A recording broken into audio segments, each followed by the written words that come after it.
महाराष्ट्र में महायुति सरकार के बीच का विवाद थमता नजर नहीं आ रहा।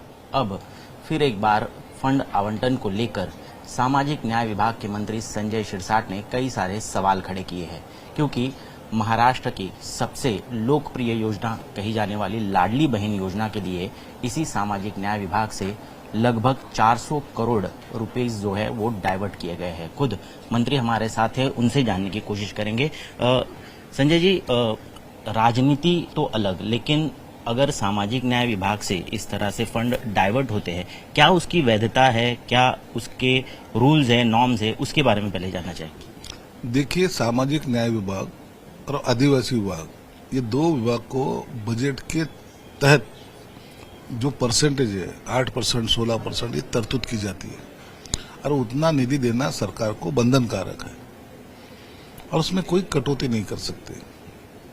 ये कायदा है, लॉ है और उसकी तरफ से हमको फंड एलोकेटेड होता है। आप देखेंगे सामाजिक न्याय विभाग में बहुत सारे दलित वर्ग, पिछड़े वर्ग को उसका लाभ हम देने की कई सालों से ये कोशिश है। यही नहीं तो सेंट्रल गवर्नमेंट में भी की जाती है, उसके लिए वो विभाग वहां भी है। तो उसमें का निधि अगर आप वर्क करने की कोशिश भी करेंगे तो वो कायदेशीर नहीं होती, बेकायदेशीर उसको कहा जाता है। आज जो लाडली बहन योजना चल रही है, वो लाडली बहन योजना को विरोध हमारा नहीं है। लाडली बहन योजना चलना ही चाहिए और वो चलेगी, हम पूरे ताकत से उसको चलाएंगे। लेकिन किसी के थाली में का निकाल के दूसरे के थाली में डालना ये ठीक नहीं है। इसलिए जो ये दलित वर्ग है, आज हमारा दायित्व 3000 करोड़ का है, देना है हमको। उसमें और ये 400-500 कोटी हर महीने में अगर कटेंगे तो हम कहाँ से देंगे पैसे किसी को? तो कुछ योजना बंद करना पड़ेगी हमको, हमारे खाते की। तो अगर ऐसे वो चाहते तो वो योजना बंद करा दे और फिर तुम पैसे डाइवर्ट करो या कुछ करो।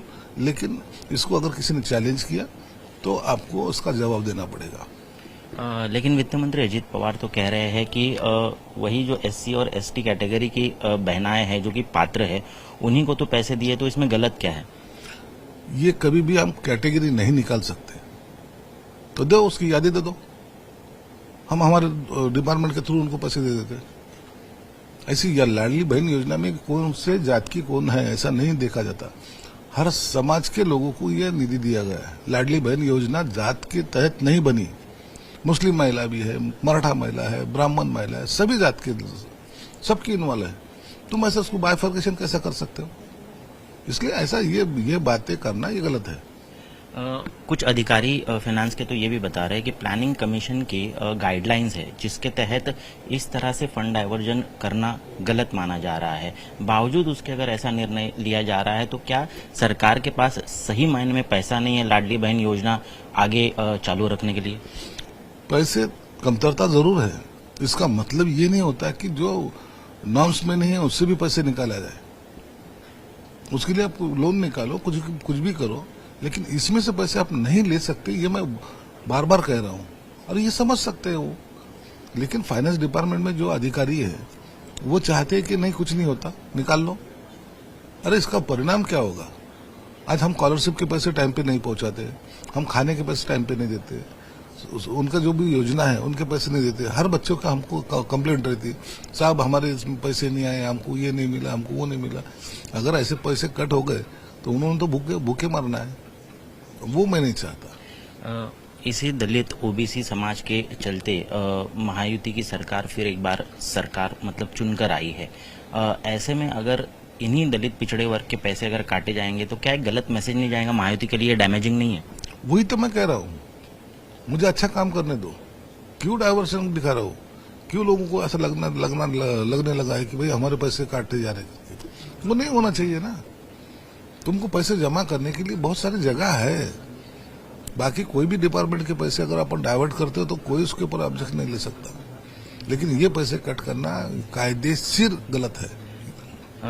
आंध्र प्रदेश, ओडिशा और कर्नाटक 3 ऐसे राज्य हैं जिन्होंने ये कानून बनाया है जिसके तहत इस तरह से फंड डाइवर्ट नहीं किए जा सकते। महाराष्ट्र में भी ऐसा कानून आने वाला था, लेकिन कुछ कारणों की वजह से उस पर रोक लग गई। क्या आप फिर से मांग करेंगे कि ऐसा कानून महाराष्ट्र में भी हो? तेलंगाना भी एक स्टेट में उसके अंदर है। उन्होंने कभी भी ये फंड जो 31 को लैप्स होता है, जो बोलते हैं ना, वो नहीं होता, वो कैरी फॉरवर्ड होता है, आगे जाता है। अगले बजट में वो ऐड हो जाता है और वैसे लाने की कोशिश हमारी भी रहेगी। मैं सीएम साहब से बात करूंगा और जरूर ये अगर लाया तो ये सभी प्रॉब्लम सॉल्व हो जाएगी। अब विपक्ष तो निशाना साध रहा है, विपक्ष कह रहा है, खासकर संजय राउत कह रहे हैं कि ये झगड़ा अजीत पवार और शिवसेना का नहीं बल्कि इसके पीछे सीएम है जो कि ये निर्णय ले रहे हैं और सीएम और एकनाथ शिंदे के बीच का ये संघर्ष है। सीएम के और हमारे बीच में कोई संघर्ष नहीं है। बहुत सारी अच्छी टॉक हमारी उनसे होती है, बातचीत होती रहती है और उसमें घसीटने के काम जो संजय राउत जैसे लोग करते हैं वो हम जानते हैं और ऐसा हमारे में कोई दूरियां नहीं है। हम सीएम से डायरेक्ट बात भी कर सकते हैं। इसलिए ये झगड़े में सीएम को लाना, ये झगड़ा हमारा एक तो है ही नहीं। फंड के बारे में जो चल रहा है वो कायदेशीर बातें हैं और सीएम का इसमें कोई रोल नहीं है। सीएम के पास खुद मैं गया था, उनको निवेदन दे चुका हूं। उसके ऊपर वो जो भी डिसीजन लेंगे वो हमें मान्य रहेगा। कल चौंडी में फिर एक बार बहुत बड़ी मंत्रिपरिषद की बैठक होने वाली है। क्या कल के इस बैठक में इस मुद्दे को छेड़ा जाएगा और आप मांग करेंगे इसके बारे में? देखते पहले सीएम से बात करेंगे। सीएम को अगर लगता है तो मैं कैबिनेट में भी बोलूंगा। अगर मेरा हाल अगर निकलता है तो कोई बात नहीं। क्या आपने उप मुख्यमंत्री एकनाथ शिंदे से इस पर बात की? मैंने शिंदे साहब से बात की। शिंदे साहब को बताया कि मेरा परफॉर्मेंस चाहिए, तुमको काम भी अच्छा चाहिए, तो ऐसा मत करो। ये जो कट हो रहा है उसकी वजह से मुझे तकलीफ हो रही है। धन्यवाद हमसे बातचीत करने के लिए। तो संजय सिरसाट साफ तौर पर ये बता रहे हैं कि इस तरह से फंड डाइवर्जन नहीं होना चाहिए। कैमरा पर्सन महेश मौर्य के साथ ऋत्विक भालेकर, मुंबई आज तक।